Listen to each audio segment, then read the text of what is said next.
The Induswaterstreaty was one that was offered by India to Pakistan in early 1960s in a spirit of goodwill and harmony. In fact, those words occur in the preamble of the treaty. Sadly, that goodwill has been repeatedly betrayed by the terrorist actions of the last 4 decades. Even though we have had terrorism and war inflicted on us, the treaty has remained in place.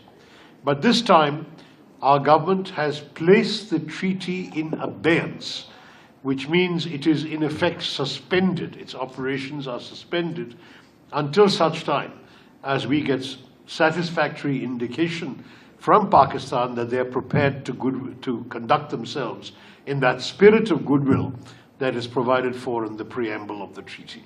We are very conscious that we have been a generous neighbor when it comes to the operation of the treaty. We are an upper riparian state. We have given Pakistan very generously the waters that they are entitled to under the treaty, and we have not even used all the waters we are entitled to under the treaty. But the time for acting on the basis of goodwill unilaterally is frankly no longer with us. We feel that goodwill is a two-way street, and Pakistan must also show that it is capable of acting in good faith before we have an opportunity to resume the full operations of the treaty. Let me add one more thing. For several years now, even before this particular problem arose, India has been requesting dialogue with Pakistan on the treaty because of numerous factors that have developed since the treaty was concluded 65 years ago. One very important factor is climate change. Global warming has meant that the glaciers in the Himalayas are melting. There will soon be an increase in water flow, but it will then be followed with a reduction in water flow as the glaciers change. We need to talk about this and take measures and steps for it. Secondly, there has been significant demographic change.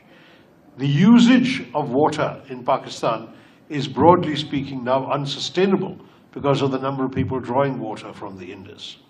There has also been technological change.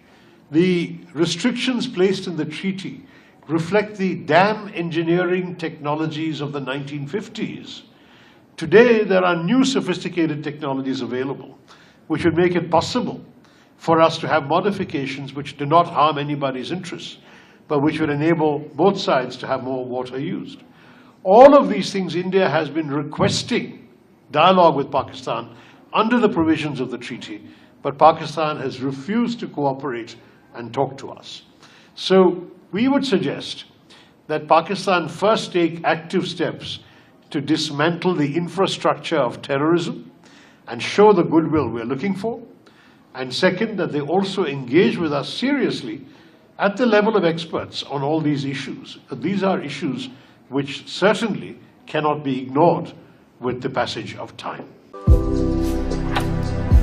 भारतर एकमात्र परीक्षित बायोसार पृथ्वी pro माटी को रखे सुस्थ दिए नुआ जीवन धान पनीपरिबा और डाली जातीय फसल पाई लाभदायक अमल बढ़ाए रोग कमाए आज ही जमी रे प्रयोग करंतु जोगाजोग पाई 9937054201 नंबर को डायल करंतु आम सह जोड़ी हेबा पाई आमकु लाइक फॉलो और सब्सक्राइब करंतु अधिक अपडेट पाई विजिट करंतु आम वेबसाइट thequiver.in